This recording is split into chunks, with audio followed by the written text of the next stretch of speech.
अरब खते के जनूब मशरकी किनारे पर एक ऐसी सरजमीन वाक़ा है जिसे हुआ पानियावर वक्त की तवील गर्दिश ने तराशा है। ओमान, जहाँ सदियों पर अनिर्वायतावर जदीद तरक्कियाँ एक साथ चलती हैं, बगैर शोर के, बगैर नुमाइश के। यह एक ऐसा मुल्क है जो दुनिया की तो जहका ख्वाहा नहीं, मगर अपने अंदर ऐसी दिलकशी रखता है कि जो भी यहाँ आता है इसके सहर में खो जाता है। ओमान की कहानी तारीख से बेकदीम है। वहदूर जबानसान ने पहली बारान सहराओं में कदम रखा। यहाँ मिलने वाले कदीम आलात संगीत बताते हैं कि हजारों साल पहले बयानसानान इलाकों में आबाद थे। सदियों के सफ़र में ओमानी लोगों ने पहाड़ों, वादियों और बेइंतहारियत के टीलों के दरमियान जीने का हुनर सीखा। यही सब्र और मजबूती आज के ओमान की पहचान है। समंदरी किनारे पर जहाँ अरबी समंदर और बहरे हिंद एक दूसरे से मिलते हैं, वहाँ ओमान की उम्मंदरी शनाख्त पूरी शान से महसूस होती है। रवायती लकड़ी की किश्तियाँ जिन्हें धोखा कहा जाता है, ओमानी तारीख काल आज़मी हिस्सा रही हैं। ओमानी मिलाहिसदियों पहले समंदरों को अबूर करते हुए हिंदुस्तान, मशरक़ अफ्रीका और दूर दराज खतों तक पहुँचे। उनके सफ़र खुशबूदार लुबान, मसालहे और नई खानियों के साथ दुनिया को ओमान से जोड़ते रहे।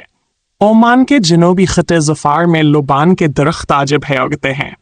कभी ही कीमती रालफरोनों और बबू अदशाहों की पसंदीदा थी, जिसकी खुशबू के लिए दुनिया भर के काफिले तपते हुए सहरा पार करते थे। आज फैन दरख्तों की वादियों में तारीख की खुशबू बसी हुई है, और खरीफ का मौसम जब आता है तो यह खता सब्ज हावर धन से भर जाता है। अरब दुनिया में एक नायाब मंजर। ओमान के शमाल में मंजर नामा बदल जाता है। वह पहाड़ सराठाते हैं जो अपनी अजमता और सख्ती से इंसान को हैरान कर देते हैं। जबला खजरा और जबल शम्स नसर्फ सियाहों के लिए मशहूर हैं। बलखान के ढलवानों पर वह कदीम गाँव आबाद हैं, जहाँ लोग आज भी पथरीली ज़मीनों में खेत बनाकर अनार, अंगूर और गुलाब उगाते हैं। पहाड़ों में बहने वाले फलजनजाम, एक कदीम आबी नहरें, ओमानी जहानत की अलामत है और यूनेस्को की आलमी फहरिस्त का हिस्सा भी। दारुल हुकूमत मस्कट ओमान के रुआ है। सादगी, सफाई और खूबसूरती का हसीन आमदजाज। यहाँ के सफ़ेद घरों की कतारें, नदर के किनारे फैला हुआ कॉर्निश और वह सुकून जो बड़ी शहरों में कम है मिलता है।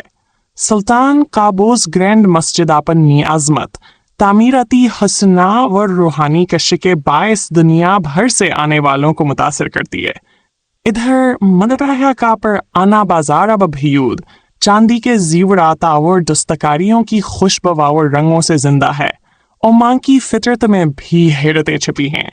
दूर दराज साहिलों पर हर साल नायब सब्ज़ को छुए अंडे देने वापस आते हैं। रियत के वसीया सहराओं में अरबिया वरिक्स, जो कभी जंगल से नापैद हो चुका था, आज एक बार फिर आज़ाद घूमता दिखाई देता है, जो इस बात की अलामत है कि ओमान ने अपनी ज़मीना व जानवरों की हिफाजत को हमेशा अवलीन तरजीह दी है। मगर ओमान का असल हसनास के लोग हैं। इनकी मेहमान नवाजी, इनकी शाइस्तगी और इनकी नरमदली ने दुनिया में उन्हें मुनफरद मकाम दिया है।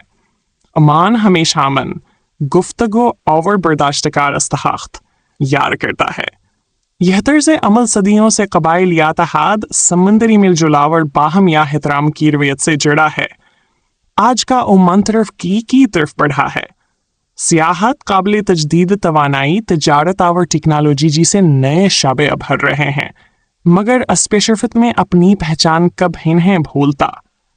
नज़विया और बहला के कदीम कले, रवायती बाजार और जदीद इमारतों का तवाजना से एक ऐसा मुल्क बनाता है जहाँ ज़माना बदलता है मगर रूह ही रहती है। ओमान की असल पहचान खामोशी में छुपी है। वो खामोशी जो रीत के टीलों में सरसराहट बनकर गूंजती है, वो जो समंदर के लहरों के साथ घुल मिल जाती है, और वह जवान साने के दिल में तरकरा से असर ज़मीन से जोड़ देती है।